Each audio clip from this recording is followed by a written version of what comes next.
Right, in this video, we're going to talk about calculating the surface area of some surface. So say we have a three-dimensional surface here. It looks something like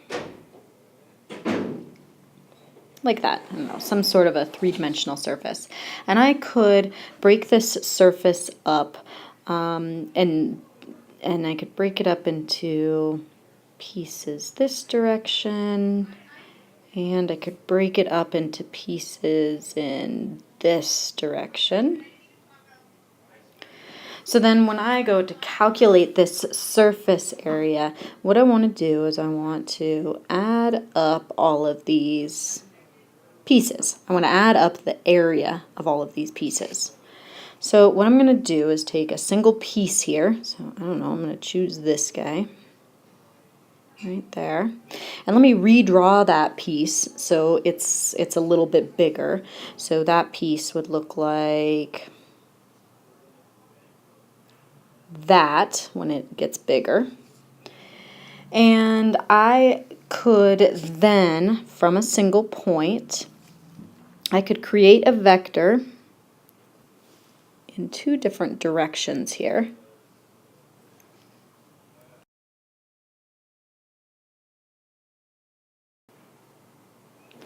So this vector on the bottom, I don't know, let me call that one r sub v.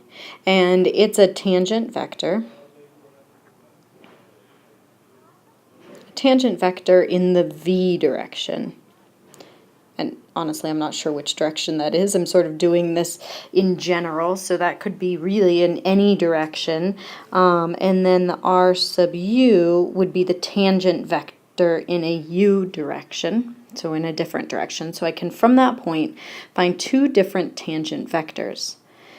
From those tangent vectors, I want to scale them. So I'm going to multiply this tangent vector, this r sub v, I'm going to multiply it by some change in v, because what I want to do is scale.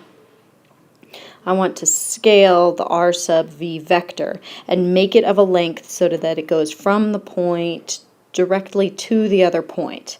I don't want it to be any wider than this little tiny box that I've created, and I don't want it to be any shorter than this little tiny box that I'm looking at. So then for the r sub u, I want to do the same. So let me multiply it by delta u. So again, I'm scaling that vector so it is exactly the length of this blue piece that we're looking at.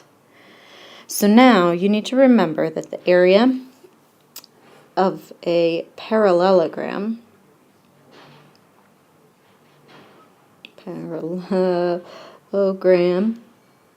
be found by taking the magnitude of the cross product of I need delta u in there. So I'm going to take the cross product of these two different vectors that make up this blue shape. So that would be the cross product of delta u r sub u crossed with delta v r sub v.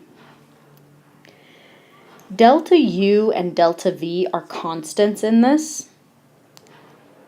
So if you multiply a constant inside a cross product, it would be the same as just multiplying it. It's the same as getting a multiplication. If that delta v were 2, we could multiply the cross product by 2.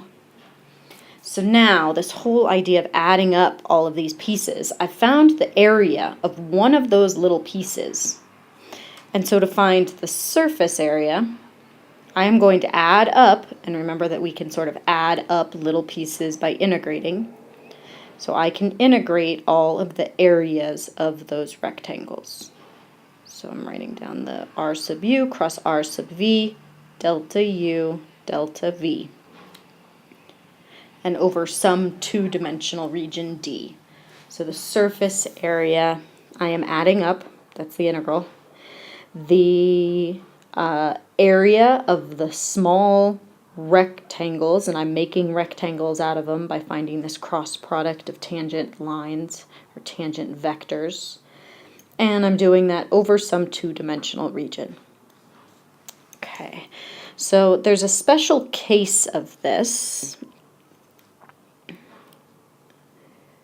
So a special case could be when we have z equal to some function of x and y. Now if we parameterize this, if we wanted to find an x equals, a y equals, and some z equals, we would want these, it's a surface, so two different variables. I'm going to use x and y, and z is whatever function we're given. So now to find cross products, so first of all let's define r. R would be the vector made from this parameterization. If I find r with respect to x, so I'm finding the tangent vector in the x direction, that would be 1, 0, and then whatever the partial of f is with respect to x. And if I find r in the y direction, this is a partial with respect to y, so I would get 0, 1, and the partial of f with respect to y in that x direction. And if I find their cross product, so r sub x cross r sub y, for the x component I ignore 1 and 0, so I'm going to take 0 times the partial with respect to f, and then I'm going to subtract the partial of f with respect to x, so I just get minus partial f with respect to x. Now the y component, we're always going to multiply by a negative, and for the y component I'm going to take 1 and multiply it by partial of f with respect to y. And for the z component, I ignore these two, and I'm going to multiply 1 by 1 and then subtract 0. So I get 1. Now the magnitude of that, so I'm actually going to plug this into the area formula as well. I might as well. So the surface area we could write as the double integral of the magnitude, so that is the square root of the partial of f with respect to x, square it, plus the partial of f with respect to y, and square it, plus 1. And my variables are x and y, so I would want to integrate with respect to x and y. So this is a formula to find the surface area if you're given a z equals a function of x and y. So similarly, let's say we were given x as some function of y and z. And if we did this whole process, we would be able to shift this entire equation that we just got for surface area, but instead of taking partials with x and y, we would be taking a partial with respect to y and z. So we would have a square root of a partial of f with respect to y, and I'd square that, plus a partial of f with respect to x, and I'd square that, and add 1. And then now I would want to, I need to back up here. That was a z. So this part needs to be a partial with respect to y and a partial with respect to z. Just going too quickly there. And then we would integrate with respect to y and z. So you could switch around the variables. You could do the same thing with a y equals. Okay, let's do some examples. Okay. So for the first example, we're going to find the area of the surface. The surface is given by this vector-valued function with 1 plus v in the x, u minus 2v in the y, 3 minus 5u plus v in the z direction. U is going to go from 0 to 1. V is going to go from 0 to 1 as well. So, do you know what? I'm going to change this. 0 to 1, 0 to 1, that's a little... Let's go 0 to 2 at least on v. Okay, so our surface area says that we need to find a partial of that r with respect to u and one with respect to v. So the partial of this r with respect to u, see there's no u in that first one, so that's 0. In the second one, there's a u there. If we take the derivative of that, we get 1. And then in the third component, Derivative of 3 would go to 0. We're taking the partial with respect to u, so negative 5 is out in front of u, and then v would be a constant, that would go to 0. The partial with respect to v, okay, so now u is constant, so I get 1 for that first component, negative 2 for the second, and looks like 1 again for the third. Cross those. So for the first component, I get 1 minus 10. That's a negative 9. Second component is negative, and it is then 0 minus a negative 5. So that's positive 5, but it was still multiplied by that negative, so negative 5. And then the third one, 0 minus 1, so negative 1. So we're going to set up this integral, and we're going to take the square root of all of these components squared, negative 9 squared plus negative 5 and square it plus a negative 1 and square it. And with this, notice I haven't put in du or dv yet. I haven't chosen which one I'm going to do first yet or not. Let's see, 9 squared is 81, and plus a 1 would be an 82, plus 25, I think we get 107. du and dv.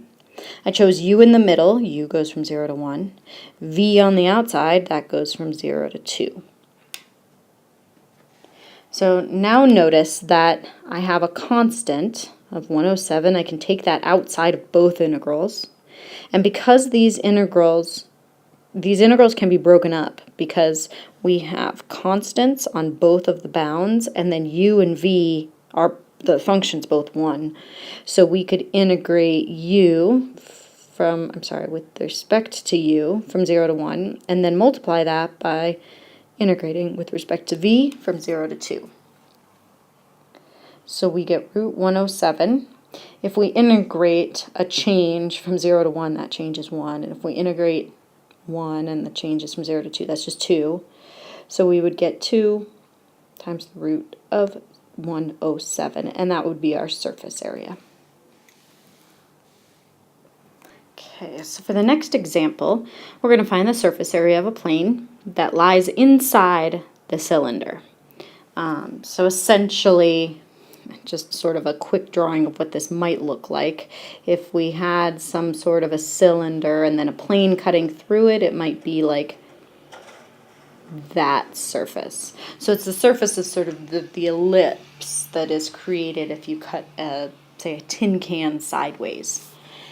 Okay, so that's what we're looking for. Now we have the two different ways we can do this, either with vectors, but we don't have a vector valued function, and we could make one, but we have this equation that if we have a z equals or an x equals, it becomes a little bit simpler. We've already performed the cross product with that equation. So in looking at this plane, I just want to decide whether I want to solve for x, y, or z. And it looks like z is the easiest.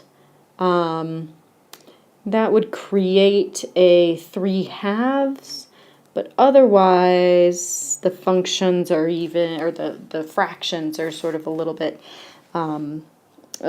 just a little bit uglier than that. So I would probably choose to solve for z.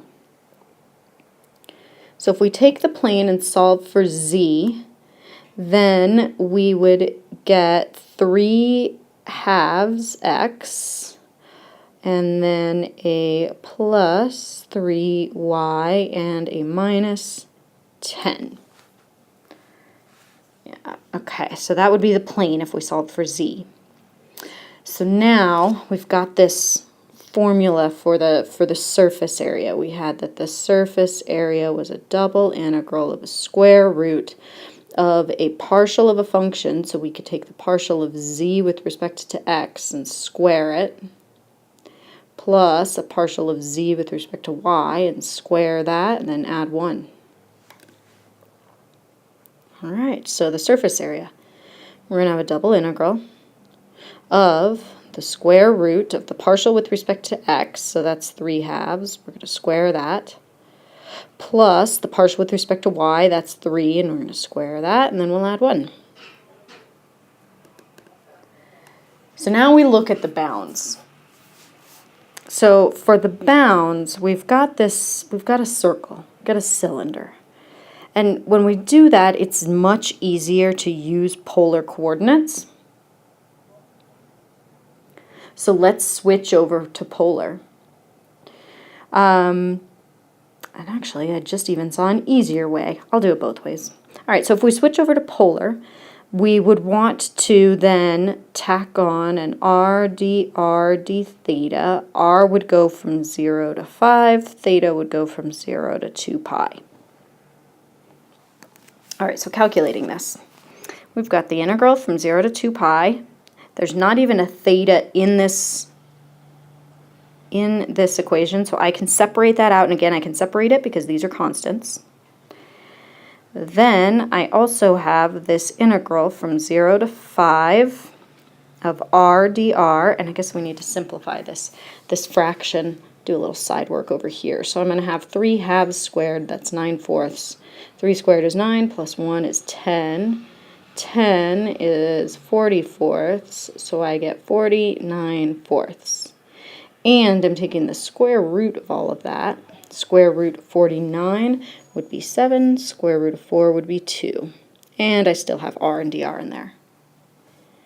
The first integral is 2 theta, or 2 pi, I'm sorry, because if we integrate we get theta and then we plug in 2 pi. The second one, we're going to get 7/2 r squared over 2. We've got to evaluate that from 0 to 5. So one of those 2's I can cancel there. Plug in r, which is 25. So I would get 25 times 7 pi all over 2. And that would be my surface area. Here's another way. Up here we've got the double integral of 7/2. That's what we found out that square root was. And this is respect to dA. It's with respect to that circle. So I can change this to 7/2 times an integral, basically a double integral of 1. So this integral here really is the area of the circle, because we're integrating 1. And if it's the area of a circle is pi r squared, so pi times 5 squared. We'd get the same thing. All right.